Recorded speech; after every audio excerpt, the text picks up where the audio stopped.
Waouh, hé, regardez, je flotte. Je suis dans un vaisseau spatial ou quoi? Ah oui, mais non.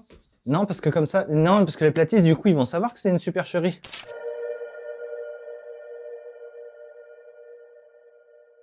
On flotte pas dans l'espace, on n'est pas dans l'eau. Donc on dit qu'on est en apesanteur.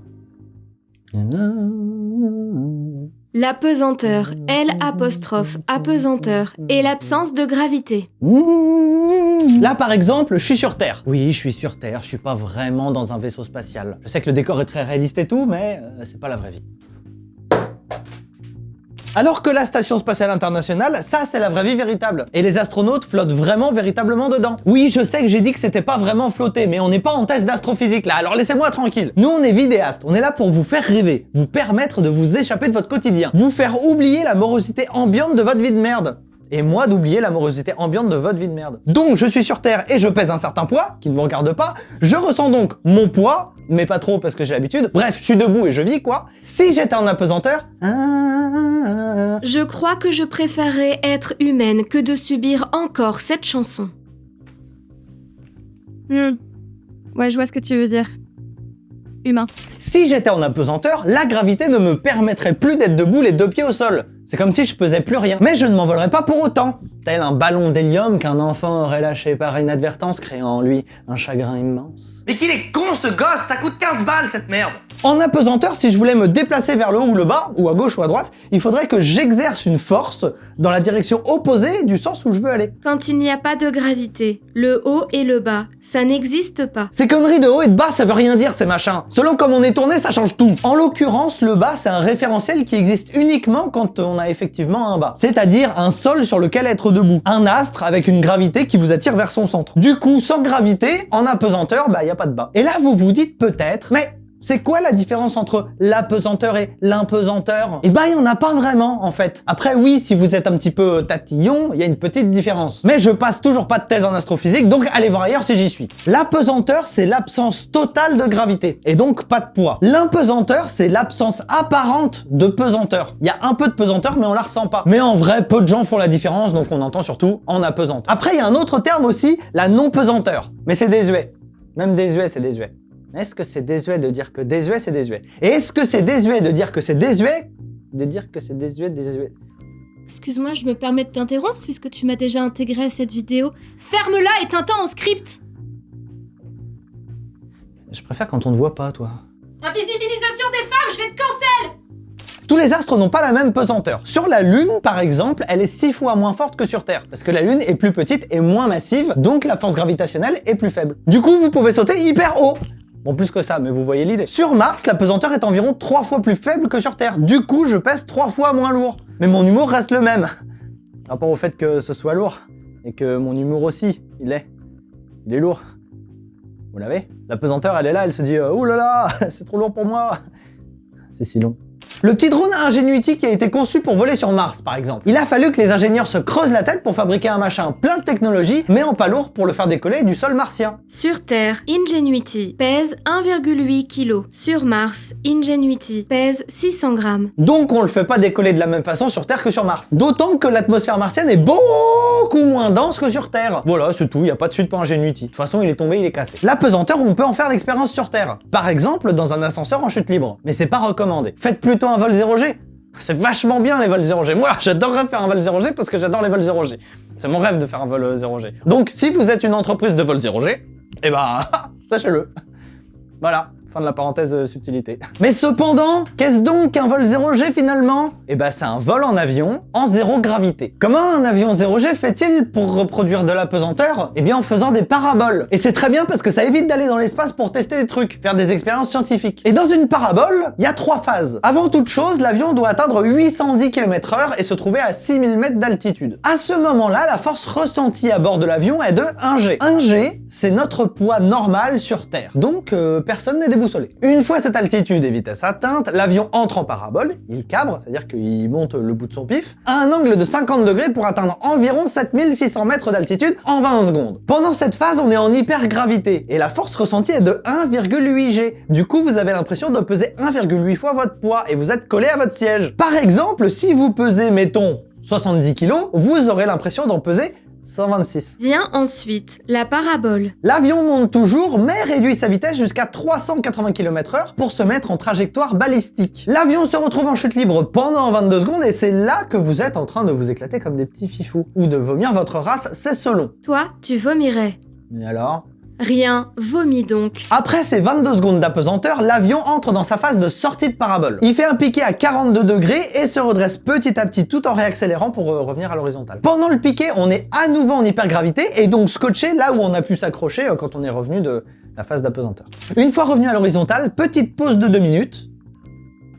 Et ça repart. Comme je vous disais il y a quelques instants, les vols 0G c'est plutôt pratique. Ça permet de réaliser des expériences scientifiques sans aller dans l'espace. Mais du coup tu peux faire ton expérience que 22 secondes toutes les 2 minutes. C'est chiant. Heureusement, il y a un autre endroit où on peut expérimenter l'apesanteur. Un endroit où les astronautes se disent pourvu que les 22 secondes soient des heures.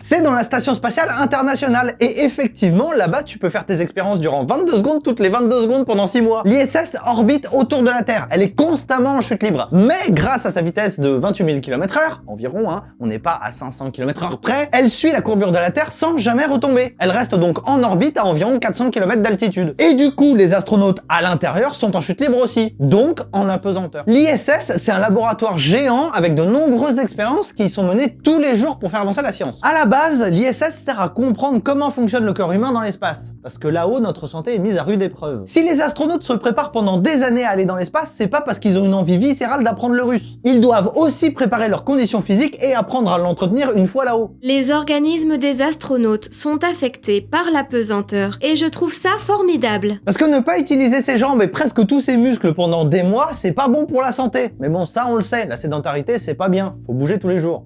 Les astronautes et les myopathes, même combat. Avec l'apesanteur, les muscles s'atrophient, parce qu'on n'a pas besoin de ses jambes pour se tenir debout quand on n'a pas besoin de se tenir debout. On n'a pas besoin de gainer ses abdos ou de faire travailler son dos quand on se tient pas droit. On n'a pas besoin d'utiliser ses bras quand tout flotte autour de soi parce que rien n'a de poids. Et le cœur, du coup, il devient tout rabougri, puisqu'il fait plus d'efforts. Il bat moins vite, les artères perdent en élasticité et le sang circule moins bien entre les pieds et la tête. C'est pour ça que les astronautes sont obligés de faire 2 heures de sport par jour dans la station spatiale internationale. Ils font de la musculation, du vélo et du tapis de course. Ils s'accrochent à un harnais qui les tient en place au-dessus d'un tapis et c'est comme s'ils couraient sur le sol. Mais même avec ça, c'est pas suffisant. Plusieurs mois dans l'espace, c'est 15% de masse musculaire en moins et 30% de capacité musculaire perdue. Quand ils reviennent sur Terre, ils tiennent plus sur leurs jambes. Essayez de rester dans votre lit pendant 6 mois. Je vous garantis que vous allez plus savoir marcher. Bon, après, je vais pas vous faire la liste exhaustive de tous les petits soucis de santé rencontrés par les astronautes. Je vais le faire avec beaucoup de délectation. Parlons d'abord de la décalcification des os et de la diminution de la masse osseuse. Bah oui, comme on bouge moins, on se déplace en se propulsant d'un côté à l'autre des modules,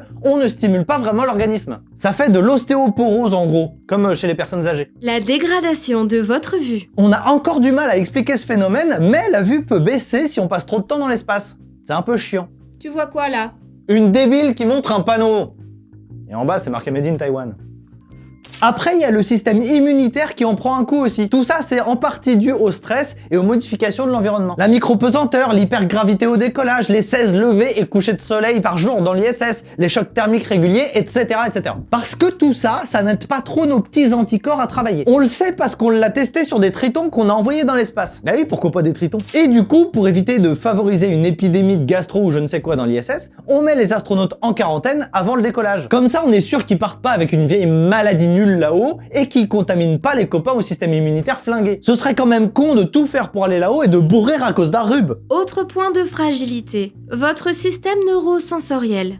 Sur Terre, les systèmes visuels, vestibulaires et somesthésiques nous permettent de nous orienter. Des termes tout à fait accessibles pour comprendre que quand t'es bourré, tu tombes et t'as pas mal. Sans gravité, tout est chamboulé. C'est à cause de ça que certains astronautes ont le mal de l'espace. C'est comme le mal de mer, mais pas en mer du coup. Heureusement, le mal de l'espace ne dure que quelques jours. Le corps, il s'adapte. Les résultats des recherches sur l'impact de l'apesanteur sur le corps humain permettent 3 choses. 1. Anticiper les longues missions habitées vers la Lune et Mars. 2. Appliquer les résultats de ces recherches sur Terre. 3. Préserver votre santé de fragile. Oui, parce que ce que subissent les astronautes dans l'ISS, ça ressemble vachement à un vieillissement accéléré et aux troubles physiologiques liés à la sédentarité. Donc, concrètement, grâce à l'ISS, on améliore la vie des gens qui souffrent d'ostéoporose, de troubles cardiovasculaires, de problèmes de l'équilibre et de diabète de type 2. Encore quelques années et on trouvera probablement un remède contre le racisme, la guerre et l'injustice.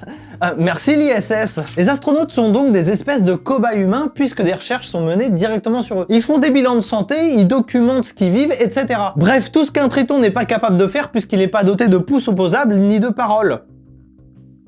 Dans l'ISS, on fait plein d'autres expériences qui n'ont rien à voir avec la santé ou le spatial. Et toutes ces expériences sont faites par les astronautes pour les agences spatiales. Thomas Pesquet, par exemple, pendant sa mission Proxima, il a pas chômé. 30 expériences pour la NASA, 20 expériences pour l'Agence spatiale européenne et le CNES, 6 expériences pour l'Agence spatiale japonaise et 4 expériences pour l'Agence spatiale canadienne. Et toutes ces expériences permettent de faire avancer la recherche dans sa globalité. Météo, ingénierie, biologie et j'en passe. Et là, vous allez me dire, mais c'est quoi le rapport avec l'apesanteur? Est-ce qu'on serait pas un petit peu en train de sortir du sujet? Eh bien, pas du tout. Parce que dans l'ISS, par exemple, des expériences ont été menées sur différents types de combustion. Parce que faire des expériences sur la combustion dans un espace clos comme l'ISS, c'est une excellente idée, mais surtout parce que la matière, ça brûle pas pareil sur Terre et dans l'espace. Avec l'apesanteur, le chaud, il monte pas. Et une fois qu'on a observé comment ça fonctionnait dans l'ISS, eh ben, on peut trouver des solutions pour mettre au point des moteurs plus propres, plus efficaces sur Terre, par exemple. Bref, nous pouvons conclure que l'apesanteur, c'est pratique pour tester des trucs, faire des découvertes et améliorer notre quotidien. Et contrairement à ce que les vieux aigris peuvent dire, eh ben l'ISS c'est vachement bien, voilà. J'ai pas peur de le dire. Qu'est-ce que tu vas faire?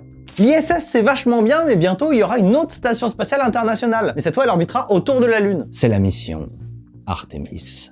Là-bas, on pourra toujours profiter de l'apesanteur, mais aussi de la pesanteur de la Lune, et faire toujours plus de découvertes pour la science.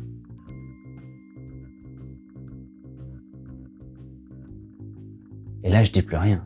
C'est pour les simples flottements. La pesanteur, tout ça. Et si vous voulez un épisode plus léger, on parle de la pesanteur, tout ça, et ben je vous rappelle qu'on a fait un épisode sur la dépression des astronautes. Allez, bisous.